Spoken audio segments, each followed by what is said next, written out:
Cinema விட்டு ஏன் போறீங்க அப்படின்ட்டு நிறைய பேர் கேக்குறாங்க. சினிமான்றது ஒரு மிகப்பெரிய ஒரு கடல். அதுல ஒரு கரையோரமா ஒரு சின்னதா ஒரு மணல் வீடு கட்டணும்னு தான் நான் ஆசைப்பட்டேன். அதையே ஒரு மாளிகையா மாத்தி தந்தது நீங்க எல்லாரும் தான். அது மட்டும் இல்ல, நான் சினிமாக்கு வரும்போது நான் ஃபேஸ் பண்ணாத விமர்சனங்கள் இல்ல, நான் ஃபேஸ் பண்ணாத அவமானங்கள் இல்ல, இந்த மாதிரி நிறைய காயங்கள் அதெல்லாம் தாண்டி தான் வந்திருக்கிறோம்.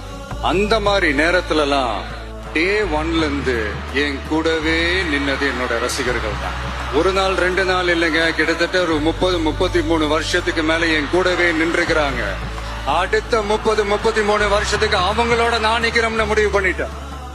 எனக்குன்னு ஒண்ணுனா வந்து தியேட்டர்ல நிக்கிறாங்க, நாளைக்கு அவங்களுக்குன்னு ஒண்ணுனா அவங்க வீட்டுல போய் நிக்கணும்னு நான் முடிவு பண்ணிட்டேன்.